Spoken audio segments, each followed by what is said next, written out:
The OnePlus Pad 2 offers a powerful Snapdragon 8 Gen 3 processor, a 12.1-inch display with 3K resolution and 144Hz, as well as an optional stylus and keyboard. Nevertheless, the MSRP is only $549, which makes it almost half the price of the Samsung Galaxy Tab S9 Plus. Something's not right, is it? That's what we will learn in this review. OnePlus has equipped the Pad 2 with the latest Qualcomm Snapdragon 8 Gen 3 processor, which is supported by 12GB of RAM and 256GB of storage. There's no version with LTE or 5G. In my Geekbench 5 and 6 benchmark, it performed very poorly at the beginning, worse than tablets with the Snapdragon 8 Gen 2, even though that one is older. In fact, the performance is throttled out of the box. In the settings, you can switch on the high performance mode under the battery menu, and only then is the full performance of the Snapdragon 8 Gen 3 used. OnePlus automatically uses the full power when playing games and also when running graphics benchmarks like 3D Mark. I think most people will never need to actively switch on high performance mode because OnePlus should regulate it quite intelligently. But for synthetic benchmarks, it's definitely important. In the Geekbench 5 benchmarks, the Pad 2 is actually more powerful than the Apple iPad 10 and also faster than the Samsung Galaxy Tab S9 Plus. The S9 Plus is significantly more expensive.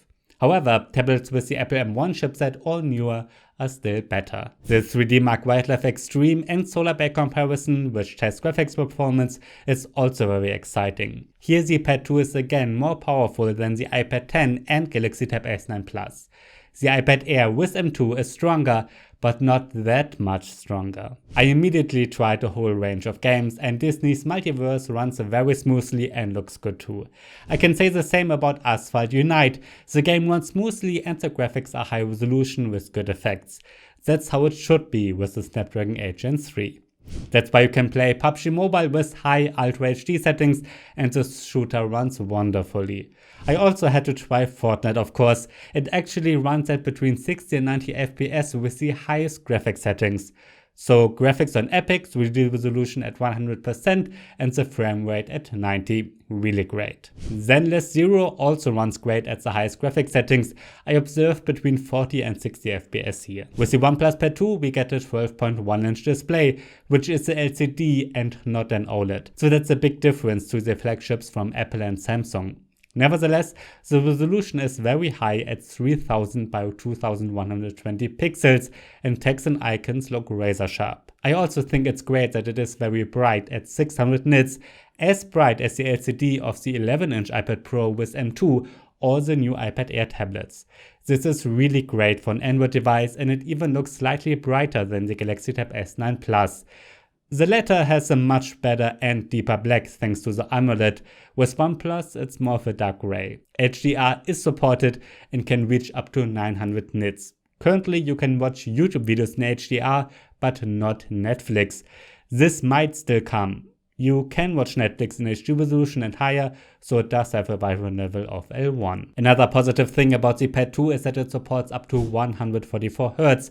This is especially great for gamers. I also think it's great that it has a total of 6 speakers on the sides, which get loud and deliver a pleasant bass. Compared to Samsung, I couldn't find any significant differences, so it's at a flagship level. You can buy the OnePlus Stylo 2 for the tablet separately, or if you're lucky you will find a good bundle deal. The Stylo 2 is the size of the Apple Pencil Pro and therefore a little larger and more comfortable to hold than a standard S Pen. Although the case is made of plastic and sometimes feels a bit cheap, it's covered with a grippy surface that allows you to hold it securely and comfortably. It's charged by induction on the tablet. Like Apple's, the tip is hard and supports 16,000 levels of pressure sensitivity. That's a lot and means that you can use the pen and especially the pressure sensitivity particularly well. In fact, I enjoyed handwriting and drawing. The pen is very precise, reacts very quickly, especially in the in-house note-taking app, and feels comfortable. It also recognizes when you hold the stylus at an angle, which is good for shading. The pen has a capacitive area on the side that can be used to change tools using gestures. The software supports some useful features. For example, if you swipe the pen from the upper right corner to the center, you can start a sticky note or take a screenshot and annotate it.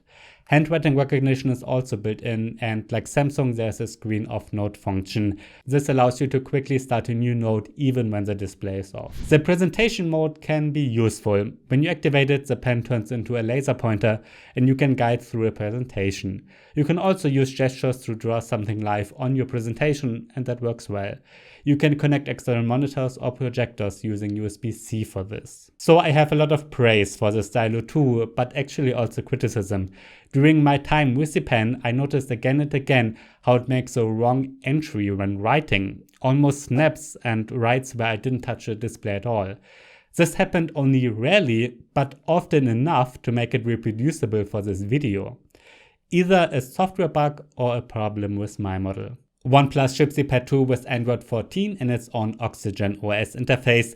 There's rumors circulating online that it should receive major updates for 3 years, but I couldn't find any real confirmation for this.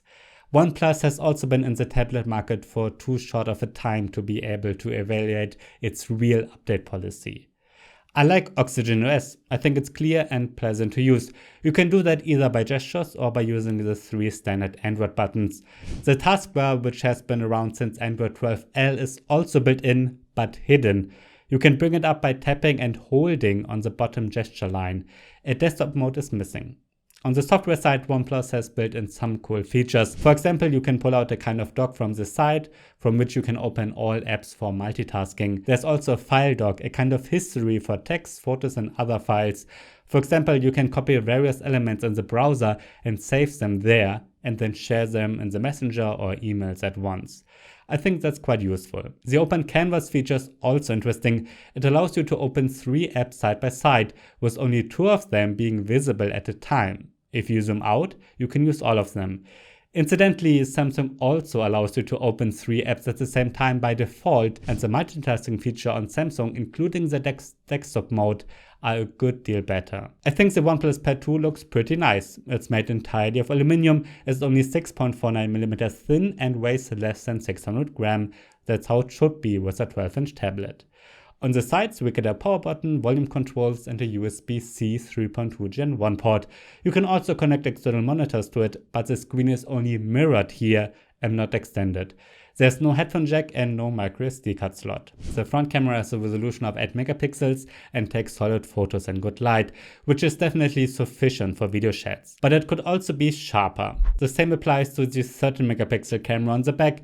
Photos and videos are usable, and I would describe them as good overall, but the iPad Pro in particular takes significantly better photos. I think it's a shame that there's no fingerprint reader. You can unlock it using facial recognition, but this only uses the front camera, which isn't particularly safe. If you want, you can buy a OnePlus Pad Smart Keyboard, which is the keyboard cover. It consists of 2 parts, a cover for the back with a built-in folding stand, and then the keyboard with a built-in touchpad. Both are magnetically connected to the tablet, but the magnets of the back cover are quite weak. I think it's really cool that the keyboard can be connected to the tablet not only physically, but also using Bluetooth. This means you can also use the keyboard separately from the tablet. We've already seen this in some Lenovo devices, and it can be very useful on planes and trains. It's a shame that it has no backlight though. In my battery test, the OnePlus Pad 2 lasted 7.25 hours. For this test, I always run an HD YouTube video in an endless loop at maximum brightness, and in this case at 144 Hz and with high performance mode turned on. I ran it a second time without high performance mode and the battery lasted the same. I think the OnePlus Pad 2 is an excellent tablet if you want to save some money over the iPad Pro and Galaxy Tab S9 Plus, but don't want to miss out on flagship hardware. The processor and graphics performance are excellent, and I like that we get such a high resolution yet bright display. The stylus is also great, and OnePlus has built in some cool software features. Compared to Samsung and Apple, however, some premium features are missing, such as an OLED, fingerprint reader, better multitasking, and optional 5G. If you're interested in these things, it's worth taking a look at my review of the Samsung Galaxy Tab S9 Plus, because the tablet is a bit older and prices have already fallen quite a bit.